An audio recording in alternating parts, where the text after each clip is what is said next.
আজ শ্রীরামকৃষ্ণের ১৯০তম জন্মগ্রহণ তিথি। সাড়ম্বরে শ্রীরামকৃষ্ণদেবের জন্মতিথি পালিত হয়েছে দক্ষিণেশ্বর, কামারপুকুর, বেলুর মঠ এবং বাগবাজারে। সকাল থেকে মন্দিরে মন্দিরে প্রচুর ভক্ত সমাগম, দিনভর বিশেষ পুজোপাঠ অনুষ্ঠানের আয়োজন।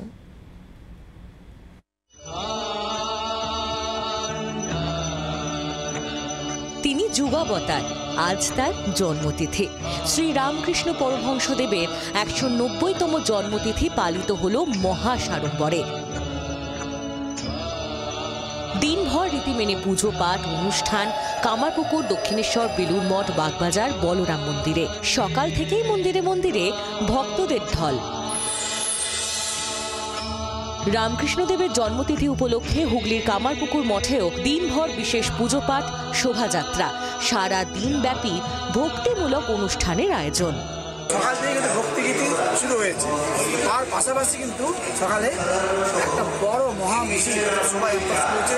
যে শোভাযাত্রায় এলাকার বেশ কয়েক হাজার অংশগ্রহণ করেছে।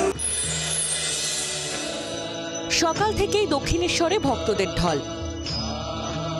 দিনভর বিশেষ পুজো পাঠ, রামকৃষ্ণদেবকে বিশেষ ভোগ নিবেদন। আজকে বিশেষ এটাই হয়, পঞ্চমীটাই বিশেষ হোম আরতি স্টেট থেকে হচ্ছে। ঠাকুরের জন্মতিথির জন্য এখানে আসা। রামকৃষ্ণের জন্মতিথি উপলক্ষে বেলুর মঠে দিনভর রামকৃষ্ণ বন্দনা, কথামৃত পাঠ, ভক্তিগীতি, ধর্মসভা। ভক্তদের জন্য ভোগের ব্যবস্থাও।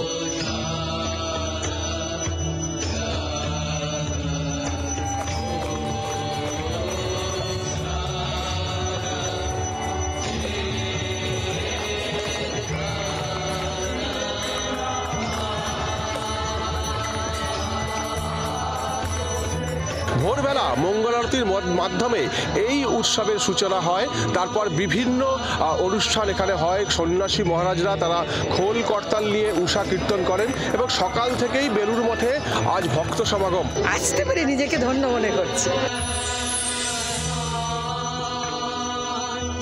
সাড়ম্বরে বাগবাজার মায়ের বাড়িতে পুজো পাঠ।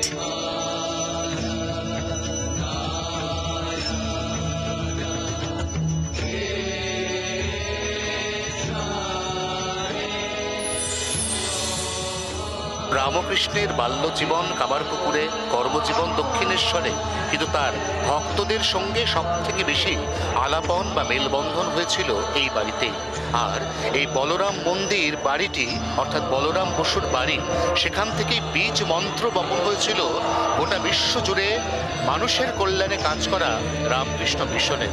তাই ভক্তরা আজকের দিনে বেছে নিয়েছেন এই বাড়িকেই এবং এই বাড়িতে এসেই তারা ঠাকুরের উদ্দেশ্যে নিবেদন করছেন তাদের অন্তরের শ্রদ্ধা। শ্রীরামকৃষ্ণের জন্মতিথি উপলক্ষে হুগলির শ্রীরামকৃষ্ণ সেবা সংঘ, জলপাইগুড়ির রামকৃষ্ণ মিশন আশ্রমে বিশেষ পুজো পাঠ অনুষ্ঠান। ভিড় জমালেন বহু ভক্ত। ব্যুরো রিপোর্ট, জি24 ঘন্টা। বাংলার আওয়াজ, বাঙালির আবেগ, জি24 ঘন্টা।